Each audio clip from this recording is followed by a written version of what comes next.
Hello. I just got done with some group readings and just wanted to take a minute. We have a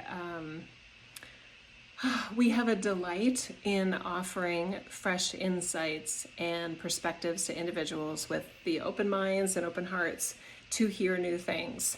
And I know that because some of our ideas and takes are so contradictory to other spiritual teachings, sometimes there can be this cognitive dissonance in terms of not hearing it or it triggering something if it's poking too personally on something that someone believes is true or is wanting even to pretend is true. Those fresh insights, I see it every day in my client work. When we can let ourselves be more objective and maybe step away from some of our beliefs or some of our sensations of what is real and what is not real and what works and what doesn't work.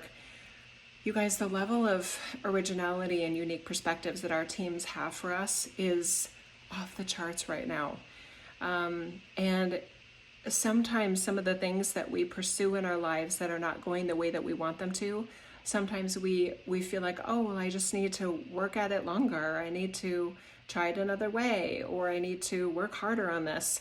And what if it's not that at all? What if some of the things that we individually or even collectively feel like we're pursuing are not even necessary? And that I have that with my team all the time, where I feel like I need to, I need to write the fourth book, and my team's like, or not. I mean, you don't have to. And I'm like, really? I don't have to? I can do whatever I want to do. So there's this sense of creation that we can feel in our lives that is very unusual and very challenging for some of us to feel, especially those of us that like a plan, and we like to have a sense of where we're headed, and we like to have a sense of how things will go. It doesn't, true creation doesn't work that way, right? It's fine if you're a follower and you're following in somebody else's footsteps, but still there's no guarantee that your approach or your path or your implementation is going to go the same way it went for someone else.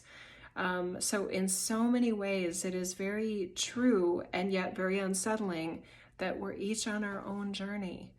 And that can feel very lonely. It can feel scary to parts of us, but one approach that you can take is creating layers of you that are more confident, that are more courageous. And one way to get that confidence and that courage is to have a wider understanding and a truer understanding of who and what you are, and who and what God is, and what this reality is and what it was designed for. That perspective we can't find in this reality normally, but I love to offer it. I love to offer our version of it because I know the results it has, and how liberated we can feel, and how much more confident we can feel in being ourselves on these one-of-a-kind journeys that you and I are each having every day. And it ends up creating a life, right? Okay. So I'm constantly with my team exploring different ways of offering our unique insights and working alongside my team and alongside your teams to offer different perspectives and point things out that you may not be seeing.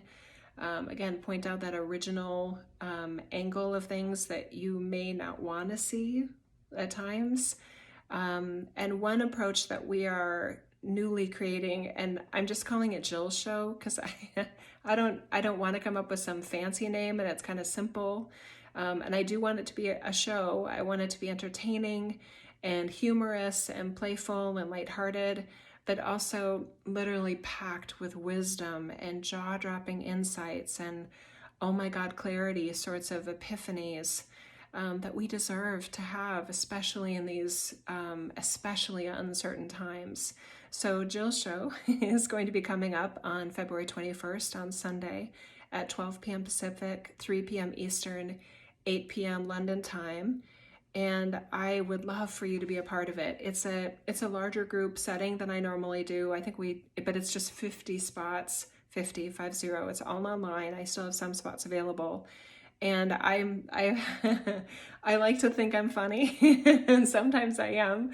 And the opening is, I think, going to be really funny and very surprising. And there's part of me terrified, like I'm not a stand-up comedian, and I don't want to pretend I am. But I think we're gonna start things off with a really fun, humorous, satire, sort of parody in a way approach that let's just say I have a turban. Okay. So to those that are first meeting me and that, it's going to be like, wait, what is she doing? And then within a couple minutes it'll be like, oh, that was a joke. Okay. Yeah. So I will make sure everyone understands it when the joke is a joke.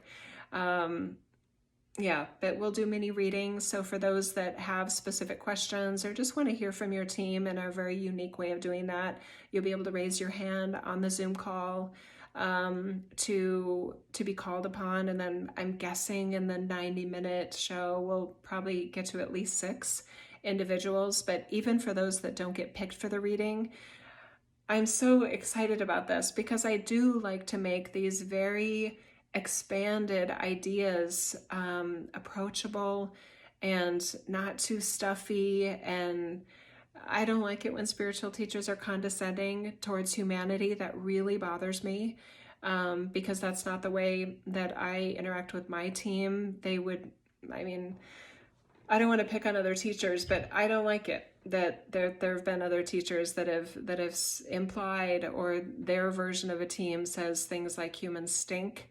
I'm just like, that's not a version of wisdom that I think is going to be the most helpful. So there is a version of wisdom and love and support of source energy that we interact with that has so much love for us, so much compassion, and can say, I'm sorry if you've lost a loved one.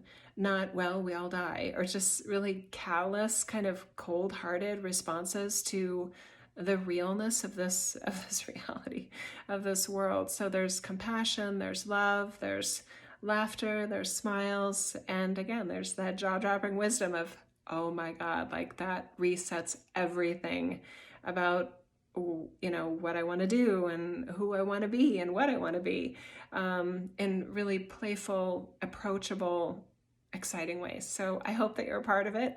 I'm really excited about it, and there's some planning involved in terms of some of the bits, if you will, at the beginning, and then I'm just going to let it go and just follow the wave of light that we all are in that experience. And like I said, I'm extremely excited about it. So again, it's coming up this Sunday, February 21st. I'm not sure when the next one will be. I have another one planned for mid-April, but if it's really, really fun, I may set up another one for March. But I just feel like this is a really fresh approach to enlightenment and accessing wisdom and embodying the light that we are. And that is, I hope you're going to be a part of it. Okay.